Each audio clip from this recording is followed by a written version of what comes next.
Hello बच्चों, आज हम लोग एक नया टॉपिक शुरू करने जा रहे हैं। Pair of linear equations in two variable. Linear equation के बारे में हम लोगों ने क्लास 9th में पढ़ा था। लीनियर इक्वेशन क्या होते हैं? इन टू वेरिएबल्स के अंदर में हमने लिखा 2x plus 3y is equal to 5। ये हमारा, क्योंकि लीनियर इक्वेशन का स्टैंडर्ड फॉर्म क्या है? ax plus by plus c is equal to 0। दो वेरिएबल है इसमें, एक x है एक y है। ये कांस्टेंट टर्म है। x का कोफिशिएंट हमें चेंज कर सकते हैं, रियल नंबर है, ये भी रियल नंबर है हमारे पास। तो ये जो इक्वेशन बनती है इसमें x और y, लीनियर इक्वेशन का ग्राफ कैसे बनता है हमारा? एक स्ट्रेट लाइन बनेगा, ऐसे मान लिया स्ट्रेट लाइन। तो इस स्ट्रेट लाइन के ऊपर में, इस स्ट्रेट लाइन पे जो भी पॉइंट्स आएंगे वो पॉइंट क्या करेंगे? इस इक्वेशन को सेटिस्फाई करेंगे।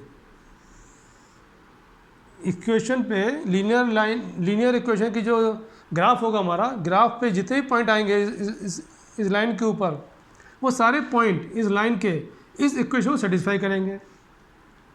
इसका मतलब क्या हुआ? सेटिस्फाई करेंगे। सपोज हमने ये लिया, एक इक्वेशन दे रखा है हमें, हमने x और y की वैल्यू निकालेंगे हम। x अगर हमने रखा है यहाँ पे 1, x 1 रखा हमने, तो y क्या आएगा? 5 - 2 3, y इक्वल टू 1 आएगा हमारे पास। अगर हम x को रखते हैं 2, तो ये क्या बनेगा? 4, 5 - 4 1, y इक्वल टू 1/3 आएगा। इसी तरह से हम इसको रखते हैं यहाँ पे 2, 3 6, अगर इसको हम रखें 4, x रखें 4, हम क्या हो जाएगा ये हमारे पास? 5 - 8 3y, तो y इक्वल टू क्या हो जाएगा? -3/3 -1। इस तरह से हमें पॉइंट इसमें मिलते चले जाएंगे। अगर हम y को रखते हैं 1, y हमने, अगर हम यहाँ पर y को 1 रखेंगे तो हमें x भी 1 मिलेगा। y को रखते हैं अगर हम यहाँ पर 3, 9 5, y रखेगा हम 3 रखते हैं, अगर हम y की वैल्यू रखें 3, 9 5 - 9 ये आएगा -4/2 -2 आएगा हमारे पास। तो इस तरह से हमारे पास डिफरेंट वैल्यूज आती जाएंगी x और y के अंदर में। इसका हम फिर एक ग्राफ ड्रॉ करें। x की वैल्यू कहाँ तक जा रही है हमारे? 1 2 4 -2, 1 2 3 4, ये x में गया। x डैश में कहाँ तक जा रही है हमारी वैल्यू? -2 1 -2। y की वैल्यू कहाँ पे गई? 1 और 3, 1 2 3 1 2 3, और माइनस में गई -1 -1। अब अगर हम इसका ग्राफ ड्रॉ करें 1/1, 1 1 पे पॉइंट यहाँ आएगा हमारे पास। 4 - 1 का हम ये पॉइंट ले रहे हैं, 4 - 1 ये 4 है, 4 - 1 का पॉइंट कहाँ आएगा? यहाँ आएगा हमारे पास। फिर -2 और 3, -2 और 3 का पॉइंट यहाँ आएगा हमारे पास। इन पॉइंट्स को अगर हम यहाँ पर ज्वाइन करें, इस तरह से हमारे पास एक स्ट्रेट लाइन हमें बनती हुई दिखाई देगी। अब इस स्ट्रेट लाइन के ऊपर में जितने पॉइंट होंगे, हमने कहा कि ये लाइन, ये जो पॉइंट हमारा 1 1 है, 2 3 है, 2 3 कैसे इसको सेटिस्फाई कैसे करेगा? सब हमने लिया पॉइंट -2 और 3, ये पॉइंट इस इक्वेशन में हम वैल्यू पुट करें हम, -2 × 2 प्लस 3 × 3 इजकल टू 5 RHS लिखा हुआ, ये हो गया। -4 प्लस 9 इजकल टू 5 होना चाहिए, तो 5 इजकल टू 5 मीन्स कि LHS is equal to RHS, means कि इस लाइन पे जितने भी पॉइंट होंगे हमारे पास वो सभी इस इक्वेशन को सेटिस्फाई करेंगे। ये तो हो गया हमारे पास लीनियर इक्वेशन के अंदर में जो स्टैंडर्ड फॉर्म पढ़ाई थी, और ये हमारे पास सारे पॉइंट्स को लाई करते हैं। इसका मतलब ये है। इसी में हमें पढ़ना है two equations, linear pair of equation. हमें पढ़ना है pair of equation.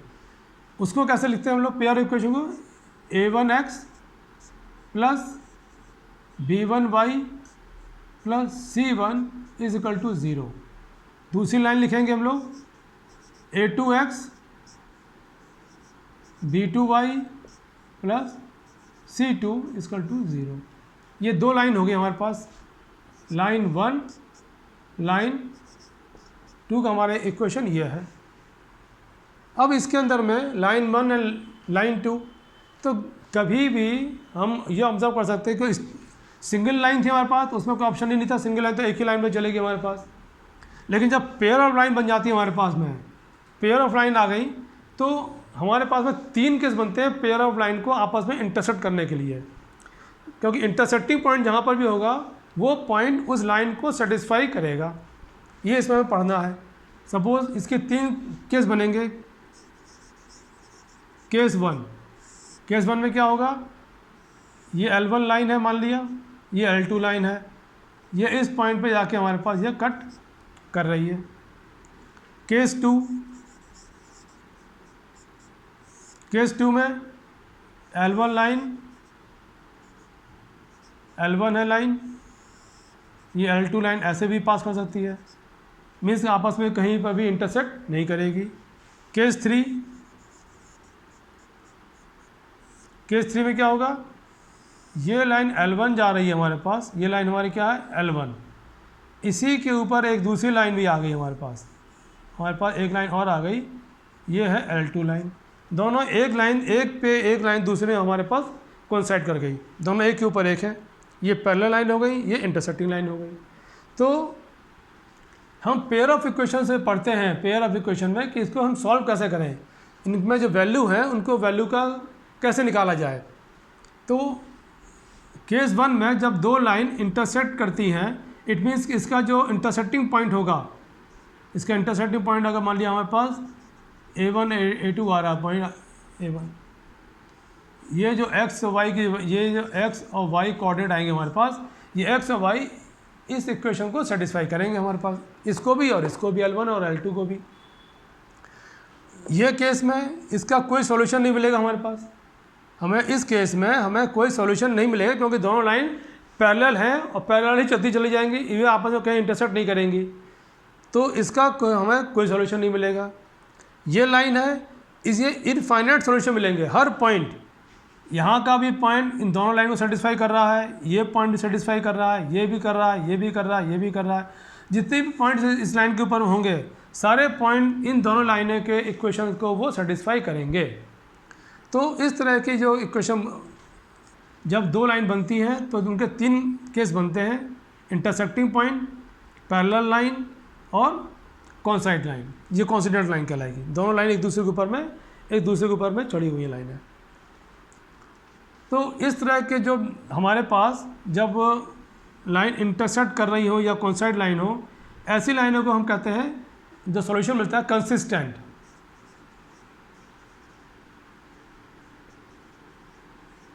Consistent line कहलाएंगी। ये भी क्या कहलाएगा, कंसिस्टेंट।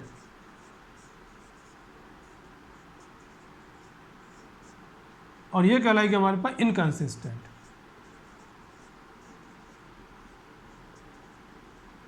इनकंसिस्टेंट जिसका कोई सॉल्यूशन नहीं है उसको कहते हैं इनकंसिस्टेंट, और जिनके सॉल्यूशन है, इसके मैनी सॉल्यूशंस हैं, इसका एक सॉल्यूशन है, इसमें क्या मिलेगा हमें, यहाँ पर 1 सॉल्यूशन, ओनली 1 सॉल्यूशन। यहाँ इनफाइनाइट,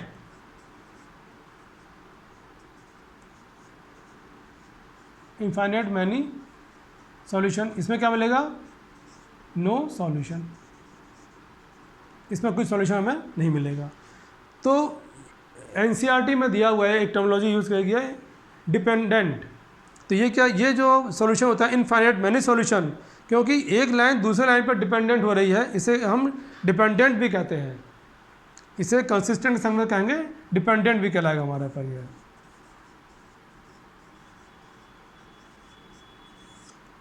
तो बच्चों एनसीईआरटी के 1 नंबर क्वेश्चन को सॉल्व करने के लिए हम उसकी जो थ्योरी पार्ट दे रखा है उसको बहुत केयरफुली पढ़ें, एक एक शब्द को समझें कि किसका क्या मीनिंग दे रखा है।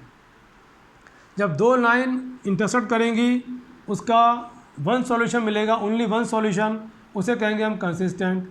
जब दो लाइन पैरेलल निकल जाएंगी, कहीं इंटरसेक्ट नहीं करेंगी, उसे उसका मिलेगा नो सॉल्यूशन कहेंगे उसमें, वो कहलाएगा इनकंसिस्टेंट। और जब दो लाइन एक दूसरे के ऊपर में कॉन्सिडेंट हो जाती हैं तो हमें मिलते हैं इनफाइनाइट मैनी सॉल्यूशंस, उसे कहते हैं डिपेंडेंट भी कहलाता है ये हमें। तो ये तीन कंडीशन है इसके अंदर में दो लाइनों के इंटरसेक्ट करने के बाद। अब इनको कैसे सॉल्व करते हैं, इन दोनों लाइनों को, पेयर और लाइन को सॉल्व करने का जो तरीका है, उसकी जो कंडीशंस बनती हैं, उन कंडीशन को हम लोग अगली क्लास में देखेंगे। अभी हमने सिर्फ एक इंट्रोडक्शन के रूप में लिया है कि pair of linear equation two variables में क्या है। ये लाइन 1 कहलाएगी, लाइन 2 है। दो लाइन के तीन केस बनते हैं मैक्सिमम, जब वो लाइन एक दूसरे को इंटरसेक्ट करे, एक दूसरे के पैरेलल चली जाए लाइन हमारे पास, या एक लाइन दूसरे लाइन के ऊपर में हमारे पास चढ़ी हुई हो, उसके ऊपर में ओवरलैप कर रही हो। यहाँ पर ये लाइन है और ये लाइन दूसरी लाइन है, ये L1 है तो ये हमारे पास L2 लाइन है, तो ओवरलैप कर रही हो। तो इस तरह के दो लाइनों में दो इक्वेशन दे रखी होंगी। A1, इसमें क्या कंडीशन होती है हमारे पास, A1 B1 C1 and A2 B2 C2 are real number, ये हमारे पास रियल नंबर है। और A1 square plus A2 square is not equal to 0। A1 square plus B1 square, A1 square plus B1 square is not equal to 0 नहीं होना होगा। Real number के जब दो रियल नंबर लेंगे, उनका स्क्वायर का सम करेंगे तो कभी वो 0 नहीं हो सकता है। हमने मान लिया नंबर -1 लिया, एक 1 लिया, इसका स्क्वायर किया तो ये क्या बनेगा, 1 + 1 = 2 बनेगा। ये कभी भी 0 नॉट इक्वल टू 0, इस तरह से। तो ये इसकी एक कंडीशन है ये। तो आज हम लोगों ने देखा कि पेयर ऑफ लीनियर इक्वेशन में लाइन किस तरह से इंटरसेक्ट करती हैं और क्या इनके केस बनते हैं। इन केस के बेस पे इनकी क्या क्या कंडीशन है चेक करने की, और सॉल्यूशन कैसे निकालने होंगे वो हम देखेंगे अगली क्लास में। थैंक यू बच्चों।